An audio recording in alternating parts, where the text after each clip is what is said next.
दोस्तों, इस दुनिया में हद से ज्यादा सीधे बनोगे तो ये दुनिया वाले तुम्हारा फायदा जरूर उठाएंगे और आपका गलत तरीके से फायदा उठा सकते हैं। बिल्कुल ऐसे ही जंगल में होता है, जो सबसे सीधा पेड़ होता है उसको सबसे पहले काटा जाता है। और यही कानून दुनिया के लोगों पर भी लागू होता है।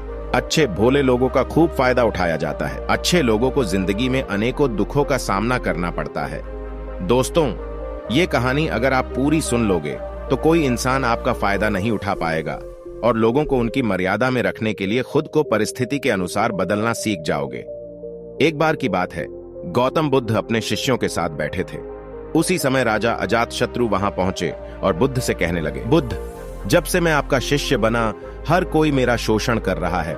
आपका शिष्य बनने से पहले सभी लोग मुझसे डरते थे, क्योंकि उस वक्त मैं बहुत कठोर था और मैं किसी को मौत की सजा देने से पहले एक बार भी नहीं सोचा करता था। लेकिन आपका शिष्य बनने के बाद मेरा किसी को दंड देने का मन नहीं करता और ना ही मुझे गुस्सा आता है। मैं शांत हो गया हूं और सभी को दया भावना से देखता हूं, लेकिन कुछ लोग मेरे इस बदलाव का अनुचित लाभ उठा रहे हैं और इसने मेरे राज्य के लोगों को भी एक तरह के खतरे में डाल दिया है। कृपया आप मुझे बताएं कि मुझे अब क्या करना चाहिए। राजा अजातशत्रु की यह बात सुनकर गौतम बुद्ध उन्हें एक कहानी सुनाते हैं और कहानी कुछ इस प्रकार है। एक बार एक बड़े पेड़ के नीचे एक जहरीला सांप रहता था। पेड़ एक गांव के पास में एक कोने में हुआ करता था। वहां अक्सर सुबह शाम लोग बैठक लगते थे और खूब बातें करते थे।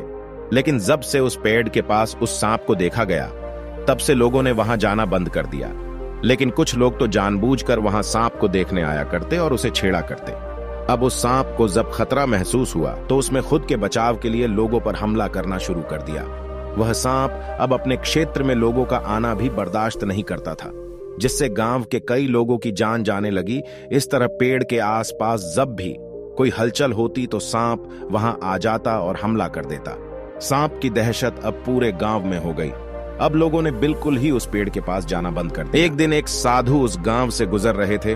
तभी उस साधु की नजर उस विशाल से घने वृक्ष पर पड़ी, जिसके नीचे वो सांप रहा करता था। घने पेड़ को देख साधु के मन में विचार आया कि चलो वृक्ष की इस ठंडी छांव के नीचे बैठकर कुछ देर ध्यान लगाया जाए।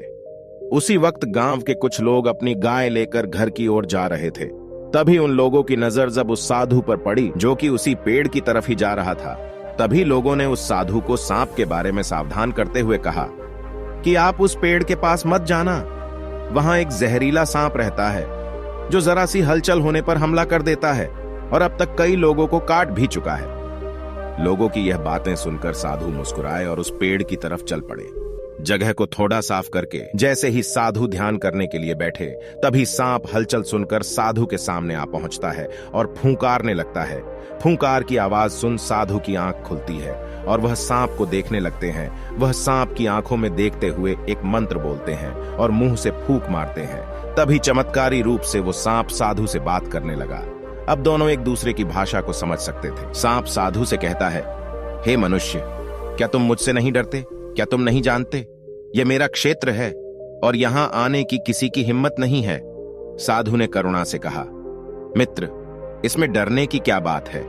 मैं किसी चीज से नहीं डरता, क्योंकि जब मैं जीने लोभ ही नहीं रखता तो मृत्यु से क्या डर? सांप साधु की ये बातें सुनकर चौंक गया, क्योंकि सांप की इससे पहले ऐसे लोगों से मुलाकात हुई थी जो उसको मारना चाहते थे या उसके डर से भाग जाते थे। लेकिन वह ऐसे व्यक्ति से कभी नहीं मिला था जो उससे नहीं डरता। सांप साधु से इतना प्रभावित हुआ कि वह साधु के चरणों में पड़ गया और बोला, हे प्रभु, आप बिल्कुल सही कह रहे हैं। आज तक मैंने जो कुछ भी किया है अपनी जान बचाने के लिए किया है। अपने क्रोध के चलते ना जाने कितने निर्दोषों की जान भी ले ली। इसके बाद साधु सांप को बहुत सी बातें समझाकर वहां से चला गया। साधु की बात से प्रभावित होकर सांप ने निश्चित किया कि आज से वह किसी को नहीं काटेगा। वह अपने क्रोधी स्वभाव को त्याग देता है, दूसरों को काटना बंद कर देता है। लेकिन इसका नतीजा उल्टा निकलता है। जब लोगों ने देखा कि सांप ने लोगों को तो काटना बंद कर दिया है, तो लोग उसका फायदा उठाने लगे। जो उससे दूर भागते थे वो उसके पास आने लगे और सांप को परेशान करने लगे। बच्चे उस पर पत्थर फेंक कर मारने लगे, जिससे सांप आए दिन हमेशा परेशान और घायल रहता था। वह बहुत दुखी था, क्योंकि वह अपने जीवन का सबसे कठिन समय बिता रहा था। एक बार वह साधु फिर से उस गांव में आए। वह उसी पेड़ के नीचे बैठ गए। तभी साधु की नजर जब दयनीय हालत में पड़े उस सांप पर पड़ी तो साधु ने उस सांप से पूछा कि मित्र, तुम्हारी ये हालत कैसे हो गई? तुम इतने घायल और इतनी दयनीय स्थिति में कैसे आ गए?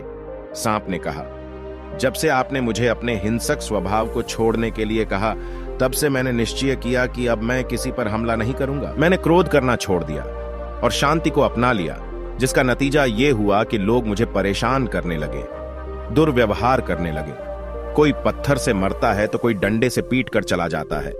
सांप की बात सुनकर साधु ने कहा, मित्र, मैंने तुमसे कहा था कि बेवजह दूसरों को मत काटो, लेकिन मैंने तुम्हें तुम्हारी आत्मरक्षा के लिए हमला करने से नहीं रोका था। कहानी सुनाने के बाद बुद्ध ने राजा से कहा, हे राजन, तुमने भी मेरी बात को गलत तरीके से अपनाया। मैंने आपसे अपने कर्तव्य को छोड़ने के लिए कहा था, किंतु आप अपने कर्तव्य से भी विमुख हो गए। आप एक राजा है, अतः पूर्ण रूप से साधु की तरह व्यवहार करना आपको खतरे में डाल सकता है। तुम्हें सिर्फ अंदर से साधु की तरह रहना था और बाहर से राजा की तरह, ताकि जरूरत पड़ने पर खुद की, प्रजा की और राज्य की रक्षा कर सको। दोस्तों, इसलिए कभी किसी को अपने से फायदा मत उठाने दो। लोगों को उनकी मर्यादा में रखने के लिए खुद को परिस्थिति के अनुसार बदलना सीख जाइए, अन्यथा आपका हाल भी उस राजा व सांप की तरह हो जाएगा। दोस्तों, इस कहानी से क्या सीखे कमेंट बॉक्स में जरूर बताना। अगर ये कहानी अच्छी लगी हो तो अपने दोस्तों को जरूर शेयर करना। बहुत बहुत धन्यवाद।